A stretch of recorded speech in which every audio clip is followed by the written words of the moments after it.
Ladies and gentlemen, welcome to the Wild Wild West Show. We got a great show lineup for you guys today. We have JP from A Killer's Confession. JP Cross is here live with us on the show.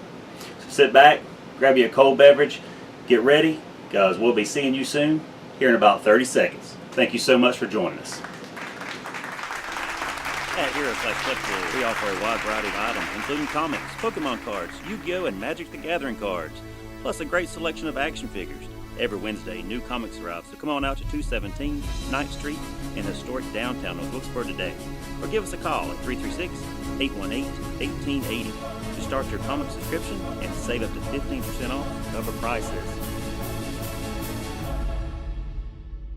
Whew. Ladies and gentlemen, welcome back to the Wild Wild West Show.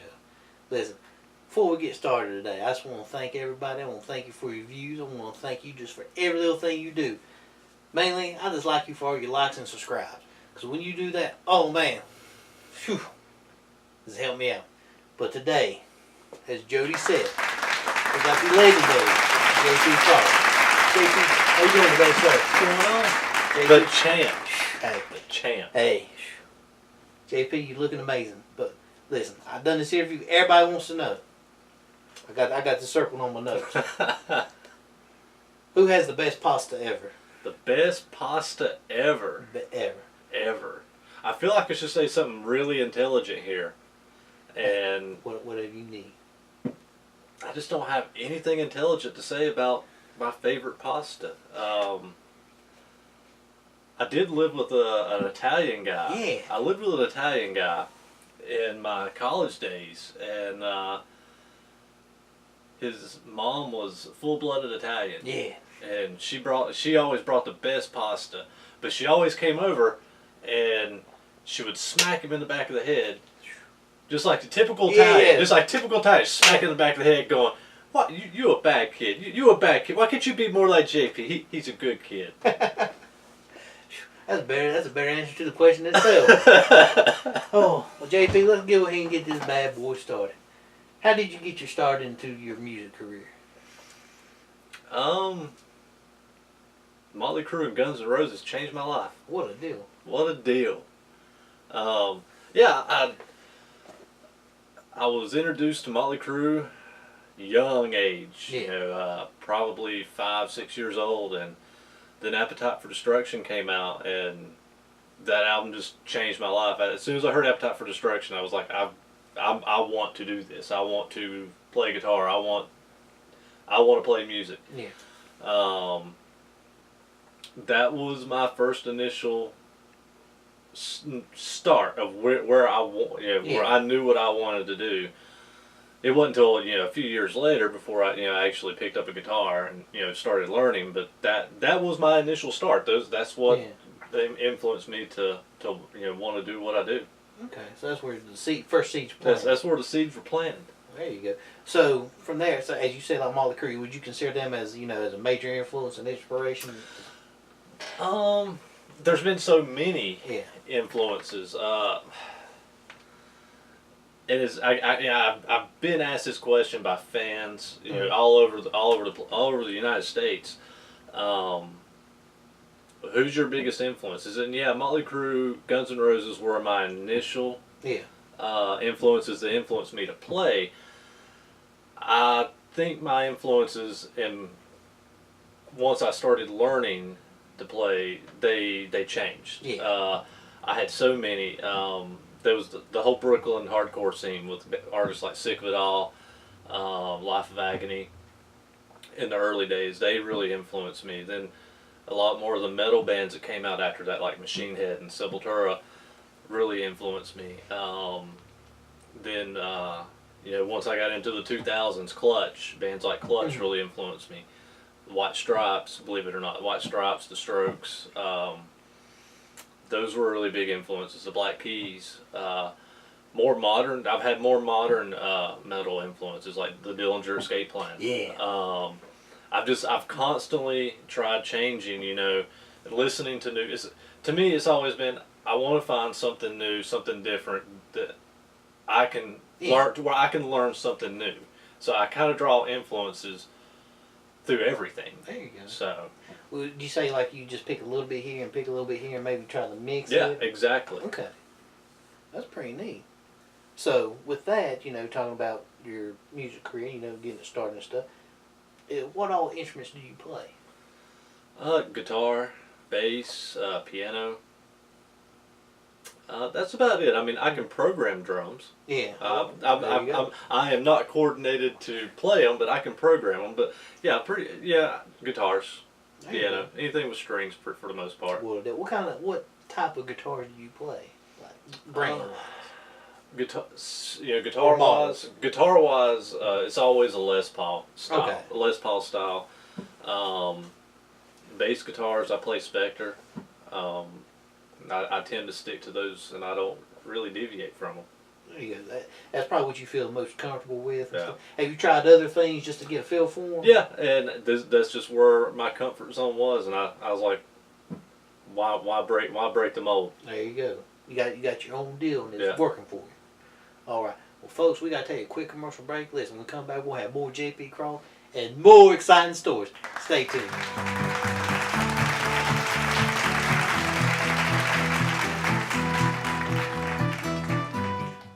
Ladies and gentlemen, welcome back. Welcome back to the Wild Wild West Show. Listen, we got JP Cross here. JP, we got to know, what of all the bands you've been playing in? Have you played in? The bands I've played in, of course, 3 Quarters Dead, Mark, myself, and Waylon were all part of that. Yeah. I went and did a couple things on my own after that. There was a short side project briefly that me and Church did before he went to the autumn offering. Then I did a project called The Ages Within. Yeah. Then once I moved to Cleveland, I spent the last 4 years playing with Erasing Never, playing guitar for Erasing Never. Then last year, whenever Dave Ellison from Megadeth had contacted Waylon about putting an album out, I told Waylon I would be interested, and the only position he had open at the time was a bass player, which was kind of out of my element, at the time.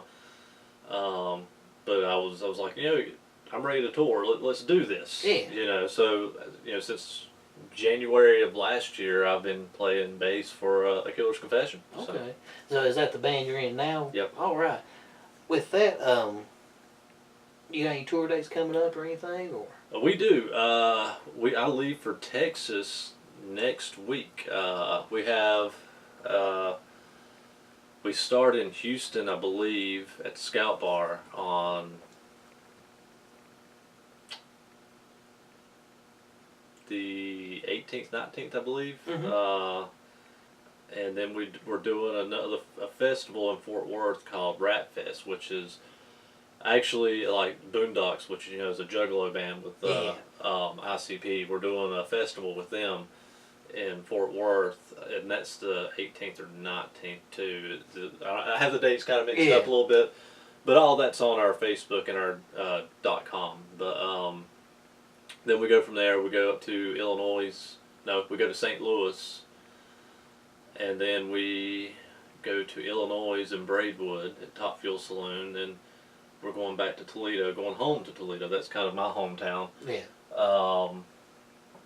Then back to Toledo, or Akron. Then we go to Toledo for Toy Fest with a band called Your Toy. It's a big festival they put on. Okay. There's like two stages running. Or actually, there's 3 festivals we're doing on this run. So we're doing Rat Fest with some of the Juggalo artists. Then Toy Fest in Toledo with You're a Toy. Then after that, we're going to Reading, PA at the Reverb doing Coal Fest, which is with Miss May I, Sworn In, Upon a Burning Body. So there's a lot of big names on that show too. So you got a pretty good stretch there. Yeah. Okay. It's a short run for us. It's only like a week and a half, but there's going to be some really good shows on that run with 3 festivals. They're going to be packed, and there's good lineups on all those festivals, especially the Coal Fest. Yeah.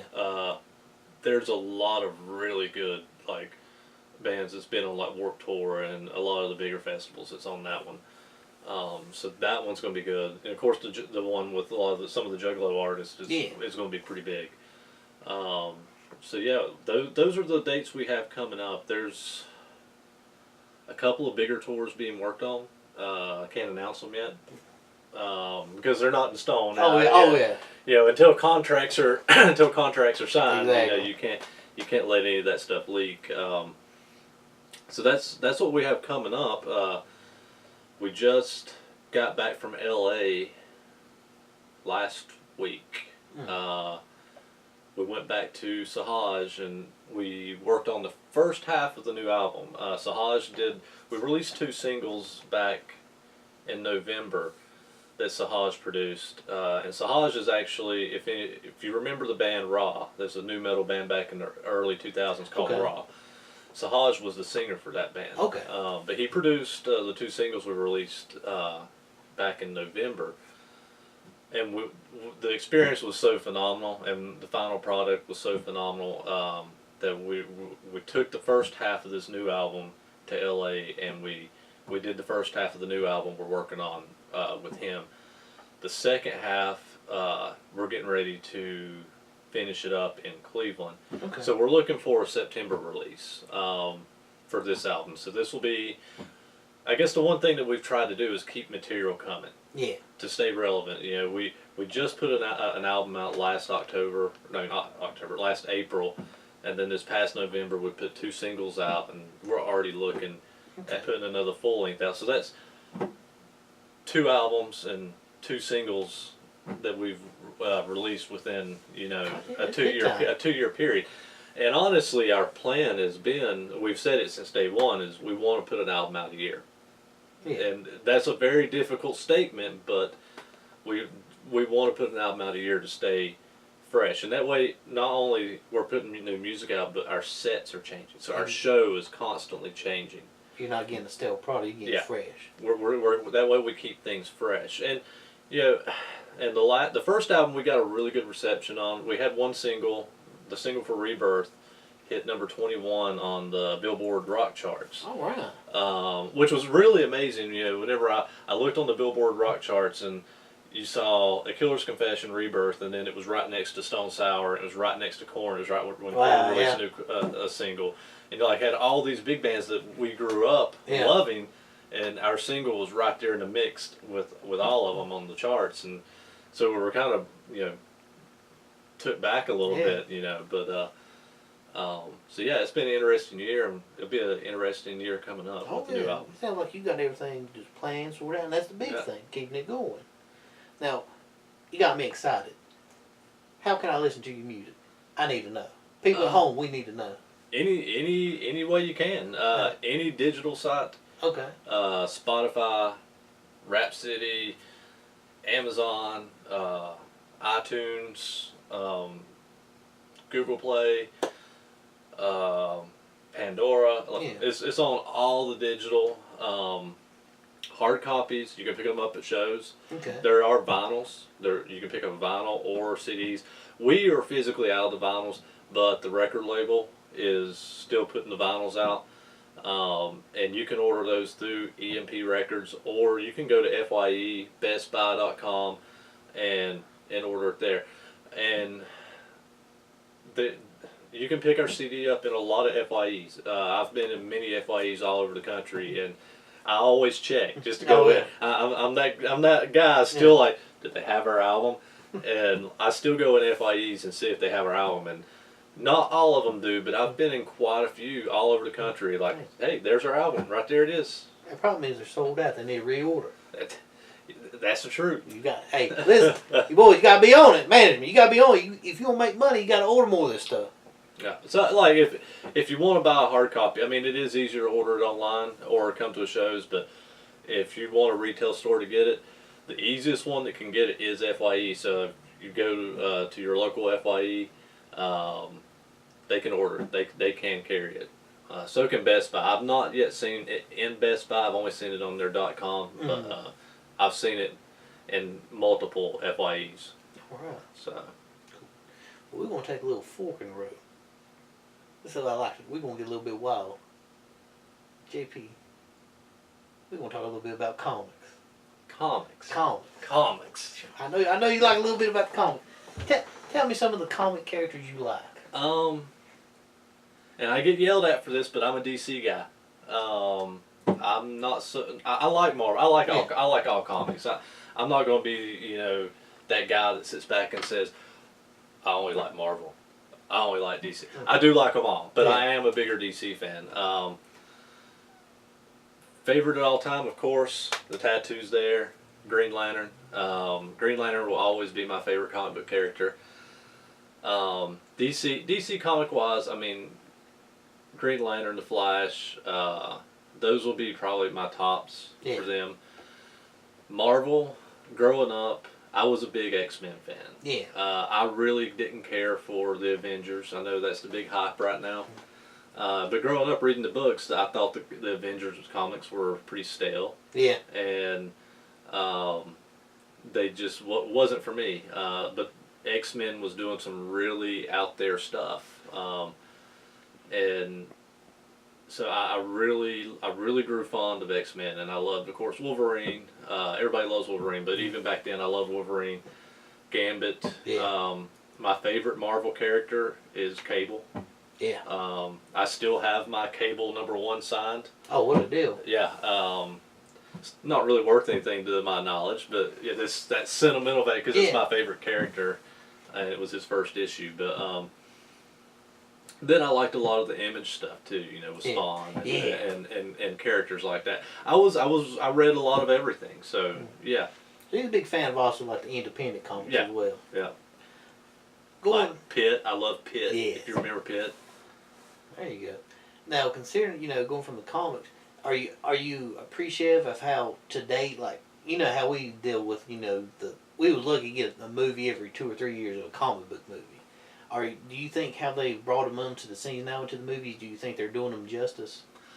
This is my opinion of every movie that has came out, especially over the past 10 years. We can gripe. Well, the one I will gripe about is the Green Lantern because that's my favorite character, and they just I don't consider that a movie. Now, is this the one with Ryan Reynolds? Yeah. Okay. Yeah. We're not going to discuss that one, but let's just take that aside. The past 10 plus years, I know as a kid, and I'm sure even you can remember this. There was a time I remember reading these books and thinking, oh, how awesome would this be to see on film? How awesome would these stories are great. How awesome would this be to see on film? Thinking to myself, we'll never see them do some of these books on film. It'll just never happen. If they do, it'll look like crap. Then now they're doing it. Yeah. It's happening. And you have so many people griping going, oh, well, that movie's horrible. That was a horrible Marvel movie. That's a horrible DC. What's DC thinking? They're doing this. You know what? They're doing what we dreamed about as a kid. So you have to appreciate that. And I can't in the past 10 years, even the bad ones I've enjoyed. I'll go out and complain about them, but to sit here and say, oh, this was a horrible movie, don't watch it, this and that. No. If you love the books, watch it. Yeah. They are doing what we dreamed of as kids. Oh, yeah. And it's as simple as that. For me, I remember when it was big when we had David Hasselhoff coming out as Nick Fury for the made-for-TV movie S.H.I.E.L.D. I thought that was huge. Yeah. And I think they done a X-Men movie, like X-Men Generations, and like the only character... They did Generation X. It was Generation X. And like the only character I knew was Jubilee, and I was like, this is the greatest thing ever. Yeah. Oh, man. I'm going down memory road. And one thing I was telling my buddy Travis, watching Infinity War and stuff, I was telling him all this, just how, miraculous it was. But I said, you won't believe this. Like, during the 90s, the X-Men were, how the Avengers are today. That's how over they were. That was the complaint that I've always had was, to me, the X-Men should be the bigger commodity over the Avengers. Yeah. The X-Men is the better story. There's better characters. There's better depth there, but the movies just haven't been done right, and they've not been promoted the same way. They've not had the build that the Avengers had. Yeah. Now that Disney's bought Fox, maybe now we'll get the X-Men we deserve and we want. And not that those X-Men were bad. I actually loved the recent X-Men trilogies, or it's not even a trilogy now. I think they're on movie 4 or 5 now, in the new series, with the Dark Phoenix getting ready to come out. I enjoy the newer ones. Now the first ones were hit and miss, but I mean, but at the time, at the time they were great. Yeah, because those were really early on. That was late '90s, early 2000s. Yeah, because like at the time, the only one superheroes they could get over is like kind of the ones that were like like grounded to earth, like say Batman, and they can get away with a little bit of Spider-Man, but X-Men at that time, I mean, it was huge. Yeah, it was that. Well, that's what moved everything into the motion of where it is now. They say Iron Man's what did it, but Iron Man's what got Marvel Cinematic Universe started. But X-Men's what got it all started. And if you really want to get technical, Superman was really what got it started. Yeah. I mean, Christopher Reeve was that perfect Superman. I mean, so. Yeah. And of course, we can't forget how my opinion, how Marvel got started was Blade. How over that got. Yeah. And then it seemed like he did it. Blade was there, but I think X-Men is what really pushed it over the top. Hey, it's like, you got the baked potato and here comes the steak. Yeah. We got that. Yeah. Listen, folks, we get tore up. I got to take a break, man. We get tore up. Listen, when we come back, we're going to have more JP Cross.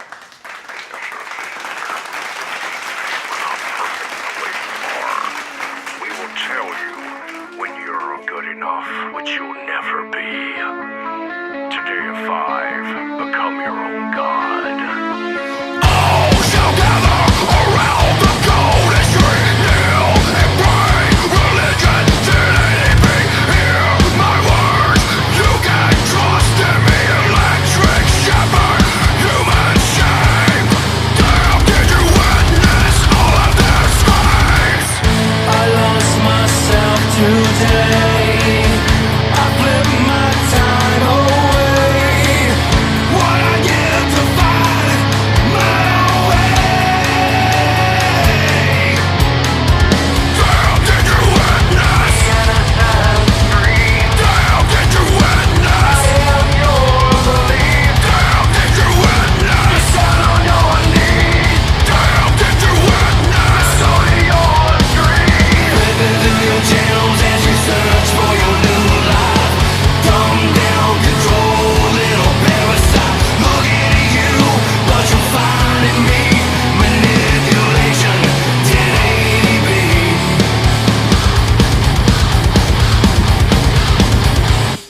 I lost myself again. Where I started and where I began. I'd give anything to live again. Damn, did you witness? Damn, did you witness? Damn, did you witness? On your knees. Damn, did you witness? On your dreams. Flipping through your channels as you search for your new life. Dumb down, control, little parasite. Looking at you, but you'll find in me manipulation, 1080p. 'Cause we're damned and we're just plain sick of this. Try to stand, find yourself a witness. Dumb down, easy control, little parasite. Lost in all your channels. All shall gather around the golden street, kneel and pray. Religion, did anything hear my words? You can trust in me, electric shepherd, human shame. Damn, did you witness all of their screams? Damn, did you witness all of their screams? Damn, did you witness? Damn, did you witness all of their screams? Manipulation 1080p. Flipping through your channels as you search for your new life. Dumb down, control, little parasite. Looking at you, but you'll find in me manipulation, 1080p. 'Cause we're damned and we're just plain sick of this. Try to stand,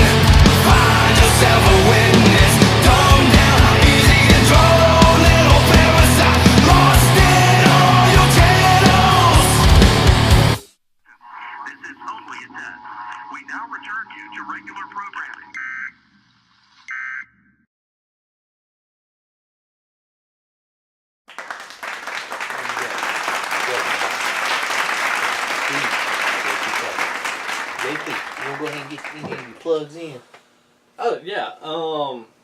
Anybody wants to check out A Killer's Confession?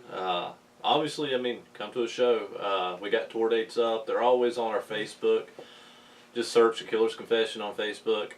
A Killer's Confession. Add A Killer's Confession on Twitter. There's also Instagram. You can go on Instagram. A Killer's Confession. It'll come right up. Just search that. There is also akillersconfession.com. And if you can't find the links to any of those social media sites, they are linked on the .com. There's everything on the .com, from tour dates to merch that we have for sale. Like I said, all the links to all of our social media. There's bios on all members. So yeah, like pretty much you can get all your information from akillersconfession.com, but you can search any social media. All of our music's on every digital site, FYE, bestbuy.com, and that shows. So yeah. Hey, JP's got you covered. Yeah. All right. My next, probably my final question. Listen, this involves with a guest I've already interviewed. You might know him. Carolina bad boy. We gotta know, what's the deal with these fake trash cans? Well, you know, the thing is, Chapel.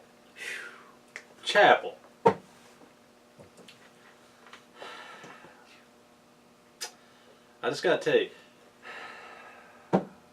he cheap shotted me at one show. I was guest referee and trying to help the guy out, and he cheap shot. He speared me in the middle of the ring. Speared you? He speared me.